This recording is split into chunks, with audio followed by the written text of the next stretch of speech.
Okay, so basically today we are going to be discussing the Rhesus disease, in which what happens is that an RH positive baby is conceived by an RH negative mother because of an RH positive father. So we know that this Rhesus system has C, D and E antigens, and whenever there is an antibody for D and C, then in that case there is always this hemolytic disease of fetus and newborn. So what potentiates this Rhesus disease? Basically, let's say that whenever I'm going to say Rhesus disease, I'm going to imply an RH negative mother and an RH positive baby. Okay, I have already cleared this now. I'm not going to repeat this point. Okay, so basically what potentiates is if the mother has had a miscarriage, okay, or if she has had any antepartum hemorrhage, or if she has had miscarriage or termination of pregnancy, APH if she has had or a normal delivery, because during normal delivery small fetal amount of fetal blood gets in contact with maternal blood, or if she has had a invasive investigation done including chorionic villus sampling or amniocentesis. Now basically what happens is that this is a like a two-way traffic. Okay, let's say that this is the mother and she has this baby. The first thing, that this is the first pregnancy, okay, so right now there is no sensitization, but we know that during delivery or whenever there will be contact, sensitization will occur. Now unless sensitization has occurred, before that you can do prophylaxis. Okay, once sensitization has occurred, prophylaxis is useless. Okay, then there's no use of any prophylaxis. So what are we going to do? Basically UK guidelines, they recommend either single dose regime or two dose regimes, and basically they recommend using antenatal prophylaxis anti-D immunoglobulins at 28 weeks in a single dose regime, or at 28 to 34 weeks, 28 and then at 34 weeks in a two dose regime. Okay, so this is the standard prophylaxis, so you should memorize this. Okay, now let's say that right now I'm repeating that sensitization has not occurred. Okay, this is the first pregnancy, let's say. Okay, and now let's say that this is when simple pregnancies occur, there's no antepartum hemorrhage and anything. We're simply going to give either one dose of anti-D immunoglobulins at 28 weeks or two doses, one at 28 and one at 34. But let's say that during the first trimester the mother had, actually she was having an ectopic pregnancy, or she was having molar pregnancy, or she had uterine bleeding, or she underwent therapeutic termination of a normal pregnancy. Okay, now in all these cases there are chances that fetal blood came in contact with the maternal blood. So in all these cases we are going to give 250 international unit of anti-D immunoglobulins within 72 hours. But no, if you're not able to provide that in 72 hours, you can give it until 10 days. You know, you have this time limit of 10 days, but it's best to give it within 7 hours. Okay, so this is the, in first semester all of these things happen, we are supposed to give the immunoglobulins. Now let's say that, now what about second trimester? Now if let's say the first trimester was uneventful, everything was normal, you don't have to give anything. But in second trimester, oh sorry, I was supposed to talk in weeks, 12 to 20 weeks, after 20 weeks. Okay, so if until 12 to 20 weeks she has had any of those events, you know, any event, sensitizing event that I discussed, any bleeding, any, you know, small amount of hemorrhage or anything, or she miscarried, you are going to give 250 international unit, and in this case you are also going to give 250 international unit. But the thing is that But after giving these immunoglobulin doses, you also have to do a clay Hall test, okay?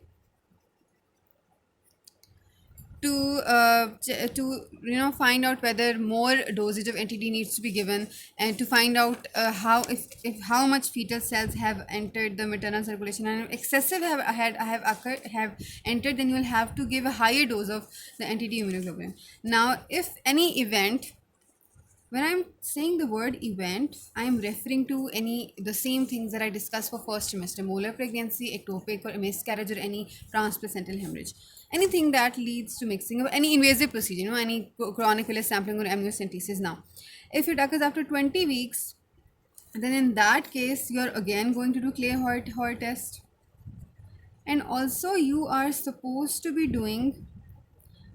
Remember, clay test is not needed in first trimester, okay? It's needed after first trimester. If an event occurs, you are going to give 500 international units of those, okay? So 250 over here before 20 weeks, or after 20 weeks, you are supposed to give 500 international units. Okay, let's quickly discuss that. We have tried our best to prevent sensitization, but let's just say that sensitization has occurred. What will happen is that fetal cells will enter the maternal circulation, and then from the fetal cells will enter the maternal circulation, and then in maternal circulation there will be production of antibodies, and they will now enter the fetal circulation via the placenta. Okay, let's say this happened, the fetal cells, they came in contact with the maternal circulation during the first delivery or any event. So now during the second delivery, there will be memory B cells, and a lot of IgG antibodies will be produced. Okay, so every successive pregnancy will have more memory B cells, and that will lead to a worsened immunological response against the antigen containing fetal cells. So successive pregnancies are worse with this Rhesus disease. Now, if sensitization has occurred, the immunoglobulins, they are going to enter the fetal circulation, and they are going to cause anemia because of hemolysis. Now, what are the signs of fetal anemia? There will be polyhydramnios, and there will be enlarged fetal heart. There will be a hyperdynamic fetal circulation. The middle cerebral artery, how do you realize that there is a hyperdynamic circulation? The middle cerebral artery will have increased velocity. This is, very important for anemia, on Doppler. If you want to assess for anemia, you have to, look at the velocity of this middle cerebral artery. And then the fetal movements will also be reduced. Okay. And also there will be CTG will also be affected. There will be reduced variability, and eventually a sinusoidal pattern will occur. So all of these changes, they occur in fetal anemia. And in this case, the fetal anemia is occurring because of hemolysis in case of this Rhesus disease that we are discussing. Okay. So once sensitization has occurred, what can you do? You cannot do anything. The only thing that you can do now is surveillance. Okay. And how are you going to do this surveillance? Okay. So you are basically going to find out the titer. Okay. The antibody titer. Now, this antibody titer needs to be checked every 2 to 4 weeks from booking. Okay, every 2 to 4 weeks from booking, and if it is high, then there is a higher chance of hemolytic disease, okay, of fetus and newborn. So what are you going to do in that case? Basically, if there is a raised titer, you are going to look for anemia, the severity of anemia, by looking at the middle cerebral artery Doppler, the velocity, it will increase. So now the main concern after sensitization has occurred is the development of fetal anemia. That is the end result of the Rhesus disease, right? That is our main problem. So if fetal anemia has developed, what are you going to do? Now you have two options. And what are those two options in this case? The first one is either you are going to deliver the baby to prevent further hemolysis, or you are going to do fetal transfusion. So these are the end two choices that you have, and delivery should preferably not be done before 36 weeks, because we don't want to deal with prematurity. And fetal transfusion can be done if you cannot deliver.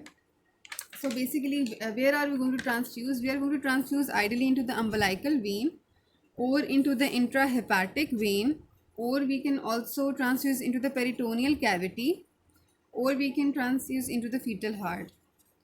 How are we going to do this? I have no idea, and 10 teachers has also not explained that. Okay, so there are some conditions for this transfused blood. This transfused blood definitely should be, RH negative, otherwise you're going to worsen the situation. And it should be cross matched with the maternal sample. Okay, and there should be, it should be densely packed, which means that hemoglobin should be more. Okay, more should be around 30 gram per deciliter. Why? Gram per liter? Why? So that less volume is needed, otherwise you are going to lead to fluid overload in the baby. So less volume but more hemoglobin. And for that we are going to need densely packed blood and white cell depleted and irradiated, so that we don't have any sort of a reaction. And it should be screened for cytomegalovirus infection. Okay, now, after delivery, what should be done? After delivery, the cord blood must be assessed in every case of rhesus for, blood group and for blood count and stuff like that. Okay, so this is it.